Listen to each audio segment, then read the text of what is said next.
প্রিয় গর্ভবতী, বয়স্ক ভাতা, প্রতিবন্ধী প্রিয় ভাই বোনেরা, আপনারা কিন্তু ইতিমধ্যে কিন্তু এখনো যারা গর্ভবতী টাকা পান নাই, মে মাসে যারা গর্ভবতী এবং বয়স্ক ভাতা, বিধবা ভাতা টাকা যারা পেতে চলেছেন, আসলে শুরু দিন গেছে পিছে এই এই বয়স্ক ভাতা, প্রতিবন্ধী, গর্ভবতী টাকাগুলো কিন্তু 30 দিন যাওয়ার পর, মানে 3 মাস যাওয়ার পর কিন্তু এই টাকাগুলো দিয়ে থাকে।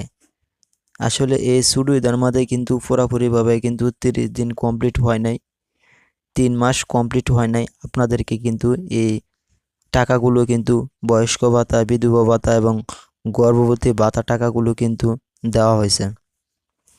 বন্ধুরা, আপনারা এখন কি বড় ঈদ যেন আসতেছে, অনেকে বলেন এটা বড়দিন। আপনারা বড় ঈদের আগে এই টাকাগুলো কবে পাবেন? গর্ভবতী এবং বয়স্ক ভাতা এবং বিধবা ভাতা, প্রতিবন্ধী এই টাকাগুলো কবে পাবেন আজকের এই ভিডিওর মাধ্যমে তুলে ধরবো। তাহলে চলুন ভিডিওটি শুরু করা যাক। ভিডিওটিতে একটা লাইক দেন, চ্যানেলে নতুন দর্শক হয়ে থাকলে চ্যানেলটি সাবস্ক্রাইব করে দেন। বন্ধুরা, আমি কিন্তু সবসময় কিন্তু সঠিক ইনফরমেশনটা দেওয়ার চেষ্টা করি, কেননা যাতে আপনারা উপকৃত হন। আর আমি সবসময় কিন্তু ওয়েবসাইট থেকে সত্যটাই কালেক্ট করি যাতে আপনারা উপকৃত হন। আমি চাই এখানে লাইফ টাইম কাজ করার জন্য, তার জন্য সবসময় সত্যটা আপনাদের মাঝে তুলে ধরি। আপনারা অনেকেই কিন্তু ঈদে কিন্তু অনেকে আমাকে কমেন্ট করে জানাইছেন প্রতিবন্ধী এবং বয়স্ক ভাতা, গর্ভবতী টাকাগুলো পান নাই। আপনাদেরকে কিন্তু যারা এই টাকাগুলো পান নাই, ঈদের আগেই কিন্তু আপনাদেরকে দেওয়া হবে। এবং কবে দেওয়া হবে আমি অবশ্যই এই ভিডিওর মাধ্যমে বলে দেব।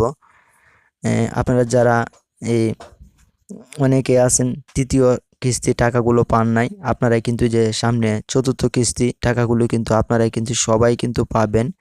আসলে অনেক সময় অনেক ভুলভ্রান্তির কারণে এই টাকাগুলো কিন্তু অনেকের মোবাইল ফোনে আসে নাই।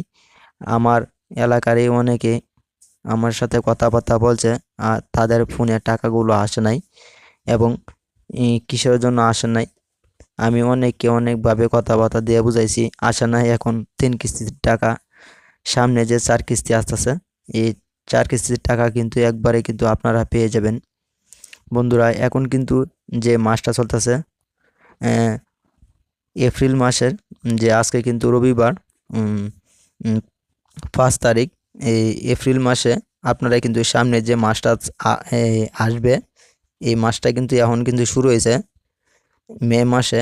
আপনারা কিন্তু এই মে মাসে কিন্তু এই প্রতিবন্ধী এবং বয়স্ক ভাতা এবং বিধবা ভাতা, গর্ভবতী টাকা এবং 4 কিস্তি টাকা কিন্তু আপনারা কিন্তু পেয়ে যাবেন। আর অবশ্যই আপনাদের এর মাঝে বেশ কিছু আপনাদেরকে কারণ মানতে হবে, যেমন এই কারণগুলি কিন্তু অবশ্যই মানা প্রয়োজন। এর কারণে কিন্তু অনেক সময় আমাদের মোবাইল ফোনে কিন্তু এই টাকাগুলো আসতেছে না। যেমন আমরা যে আমাদের সিমটাতে বয়স্ক ভাতা এবং প্রতিবন্ধী ভাতা এবং গর্ভবতী ভাতা, যে ভাতাগুলো টাকাগুলো আছে, এই সিমটা কিন্তু আমরা ব্যবহার করি না, সিমটা ঢুকায় তুই দিই। আসলে এই সিমটা এখন থেকে ব্যবহারকৃত রাখতে হবে। সিমের যে QRIC আছে, এটা আপডেট না থাকলে কিন্তু অনেক সময় টাকাগুলো ঢুকে না। আর একটা আপনাদেরকে সতর্ক করে দেই, আপনাদের মোবাইল ফোনে অনেক সময় যে এই ভাতার টাকাগুলো আসে, যে কাউকে দিয়ে কখনোই আপনারা এই ভাতার টাকাগুলো চেক করাবেন না এবং দেখাবেন না, দেখেন তো আমার মোবাইলে টাকা আসছে কিনা। আসলে এখন মানুষ আর মানুষের মতন নাই। এই টাকাগুলো কিন্তু অনেক সময় কিন্তু দেখছি আমাদের এলাকারই অনেকের কাছ থেকে টাকাগুলো উড়ায় নিছে গা এবং নিয়ে নিছে গা। তাই সবসময় চেষ্টা করবেন সঠিক লোকের মাধ্যমে আপনারা এই ভাতা টাকাগুলো তাদের দিয়ে চেক করাইবেন। যেখান থেকে টাকা উঠাবেন সেখানে নিয়ে চেক করাবেন এবং আপনাদের পিন নাম্বারটা কিন্তু অবশ্যই গোপন রাখবেন, কেননা এই পিন নাম্বার দিয়ে কিন্তু আপনাদের টাকাগুলো কিন্তু নিয়ে নিতে পারে। বন্ধুরা, আপনারা কিন্তু মে মাসের যে সামনে আসতেছে, মে মাসে কিন্তু আপনারা কিন্তু এই টাকাগুলো পেয়ে যাবেন। আপনারা অধৈর্য হবেন না, ধৈর্য সহকারে থাকেন। মে মাসের 10 তারিখে কিন্তু আপনারা এই টাকাগুলো পেয়ে যাবেন 100% ইনশাল্লাহ। আর আগামীকাল অবশ্যই আমি এই ভাতা সম্পর্কে আপডেট নিয়ে আসবো। ভিডিওতে লাইক দিন, চ্যানেলে নতুন দর্শক হয়ে থাকলে চ্যানেলটি সাবস্ক্রাইব করে দিন, কেননা যাতে যখনই আমি এই ভাতার সম্পর্কে ভিডিও আপলোড করব তখনই কিন্তু আপনাদের কাছে নোটিফিকেশন চলে যাবে।